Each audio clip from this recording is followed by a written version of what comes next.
अस्सलामुअलैकुम ख़वातीन व हज़रात, आई स्टोरीज एक नई वीडियो के साथ आपकी खिदमत में हाजिर है। उम्मीद करती हूँ आप सब लोग बिल्कुल खैरियत से होंगे। सड़क के किनारे चलते हुए एक बूढ़ी अम्मा ने तन्हा बेंच पर बैठी एक खूबसूरत लड़की को देखा, जिसके बाल कटे हुए और बालों और निस्बतन कपड़ों से वो मॉडर्न लग रही थी, लेकिन वो ज़ारो कतार रो रही थी। बूढ़ी अम्मा से अगला कदम नहीं उठाया गया और वो वहीं बेंच पर बैठ गई। चंद लम्हों के बाद उसने कहा, बेटा क्या बात है, क्यों रो रही हो?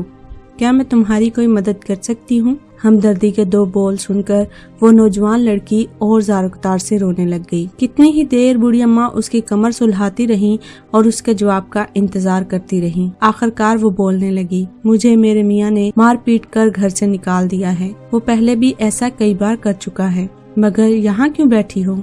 जा कहाँ रही हो? डिफेंस से आई हूँ, वही मेरा घर है और अब अम्मी अब्बू के घर शादमान जाना है रिक्शे में। बस थक कर यहाँ बैठ गई। क्या मतलब, तुम डिफेंस से यहाँ तक पैदल चल कर आई हो? जी बस बेटा, कुछ फासले ऐसे होते हैं जो पैदल ही तय करना पड़ते हैं और इंसान को दूरी और फासलों की कोई वक़्त नहीं रहती। आखिर मैंने क्या गुनाह किया है जो अल्लाह मियाँ मुझे ये सजा दे रहे हैं? नौजवान लड़की बोलती चली गई। 3 साल होने को आए, एक दिन भी सुख नसीब नहीं हुआ। उसने मुझसे धोखे से शादी की। उसके पहले ही बीवी और बच्चे थे, मगर उसने मेरे घर वालों से ये बात छुपाई और अब पहली बीवी के कहने पर मुझे रोज मारता है और घर से निकाल देता है। तुम्हारे वालिदैन? बड़ी अम्मा ने पूछा। वो तो खुद भाई और भाभी के दर पर पड़े हैं। मैं उनके घर जाती हूँ तो 2-3 दिन बाद रिक्शे में सवार करवा के रवाना कर देती हैं। वो फिर रोने लग गई। अच्छा सुनो, मेरी तरफ देखो। तुम्हें शायद ये सुनकर हैरत होगी कि मेरे मियाँ ने भी 15 साल पहले मुझे घर से निकाल दिया था, एक नई औरत के चक्कर में। बड़ी बी ने छोटी लड़की को बताया तो वो हैरत ज़दा होकर टकर टकर उसे देखने लगी। बड़ी उम्मा की अजनबी कहानी कभी क्या इस जैसे इम्तिहानों से गुजर होंगी? फिर आपने क्या किया? करना क्या था? मैंने अपने आप को पैरों पर खड़ा किया, मुलाजमत की, बच्चे पाले। मैं जानती हूँ ये सब कहना आसान और करना बहुत मुश्किल है, मगर एक बात तुम्हें बताऊं, दुनिया में कुछ भी नामुमकिन नहीं, बस इंसान को मजबूत होना चाहिए।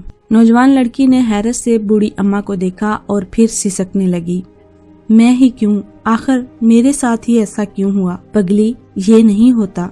जिंदगी में जो होना होता है बस हो जाता है। अच्छा चलो आओ, मैं तुम्हें अपनी एक दोस्त के घर पानी पिलवाऊं। तुम प्यासी होगी, इतना चल कर आई हो। ये बिल्कुल साथ ही उसका घर है। बड़ी अम्मा ने कहते हुए उसे अपनी दोस्त के घर पर ले गईं, जो एक फर्नीचर डिजाइनर थी और करीब ही घर में रहती थी। जब बड़ी अम्मा ने दरवाजा खटखटाया तो वो दोस्त आई और वेलकम करने लगी। कहने को दोनों को अंदर बुला लिया और रोती हुई आंख वाली को इस्तफहामिया निगाहों से देखा। बड़ी अम्मा ने मुख्तसरन उसकी राम कहानी सुनाई और दोस्त से पूछने लगी, हम लोग इसके लिए क्या कर सकते हैं? कुछ तो करना होगा। 35-40 साल फर्नीचर डिजाइनर खिलखिला कर हंसने लगी। उसके चेहरे पर हैरत और दुख का कोई भी तासुर नहीं था। रशीदा, शरबत लाकर दो बाजियों को। उसकी आवाज देने पर एक मुलाजमा अंदर आई, जिसने ठंडे ठंडे संदल के शरबत भरे 2 गिलास सामने रख दिए और हैरत और इस्तजाब से देखने लगी। मेहमान प्यासी थी, घटाघट पी गईं और गिलास खाली हो गए। फर्नीचर डिजाइनर ने बड़ी अम्मा को देखा और नए डिजाइन किए हुए फर्नीचर के पीस उसे दिखाने लगी। बड़ी अम्मा ने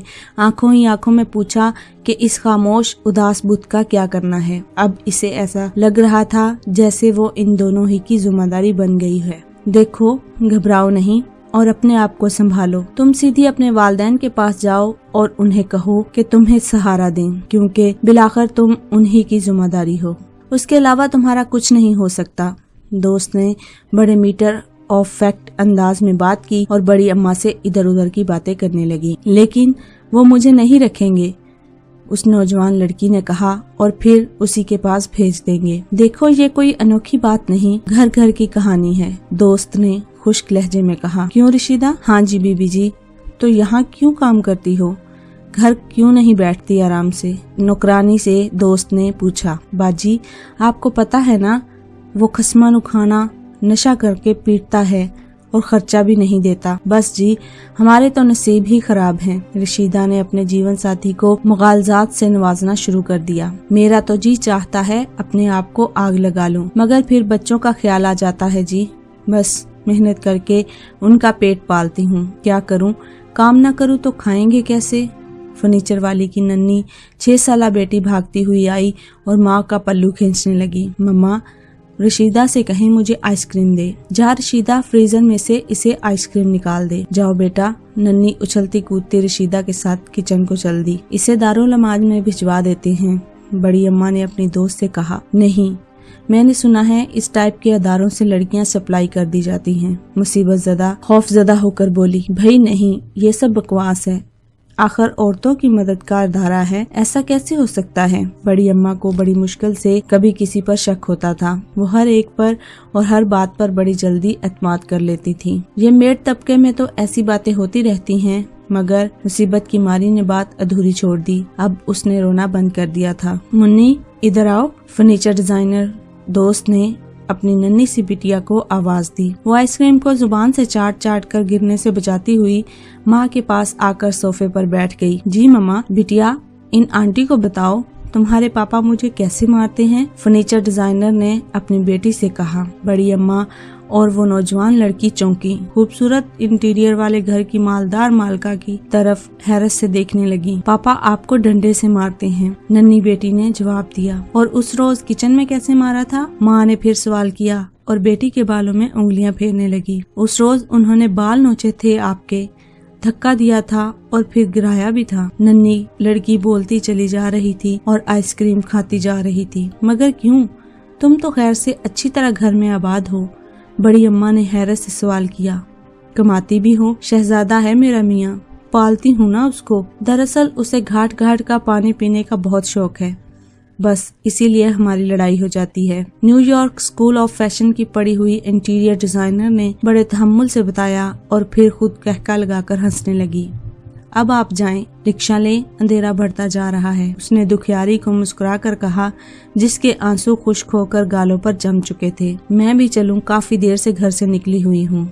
बेटी सोच रही होगी माँ कहाँ रह गई, और अब तो बिजली भी आ गई है, सबसे बूढ़ी औरत ने कहा। आप भी बस ऐसे ही हर किसी के आंसुओं से घबरा जाया करती हैं।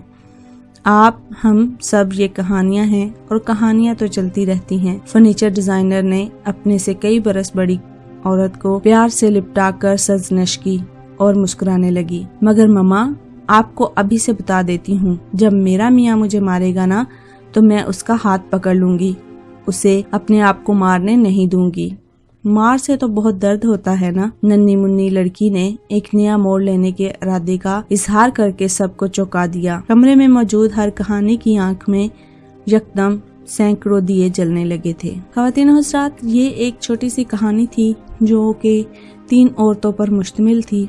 तीनों औरतों की कहानी सेम ही थी और एक दूसरे से बिल्कुल भी मुख्तलिफ नहीं थी। तीनों का मसला एक ही था कि उनका शौहर उनको मारता था। हमारे माशरे में ये एक रिवाज बनता जा रहा है, लेकिन अगर जुल्म सहने वाला अपने ऊपर किए गए जुल्म को इसी तरह सहता रहेगा तो वो एक जालिम को शह देने के बराबर होगा। अगर आपके साथ भी ऐसा कुछ मामला पेश आता है तो हमसे शेयर जरूर कीजिएगा और हो सकता है हम आपकी इस सिलसिले में कुछ मदद कर सके। अपनी एक और खूबसूरत सी स्टोरी के साथ फिर हाजिर होंगे। तब तक हमें दीजिए इजाजत। अपना और अपने साथ दूसरों का ढेरों सारा ख्याल रखिएगा। हमें अपनी दुआ में याद रखिएगा। अल्लाह हाफिज।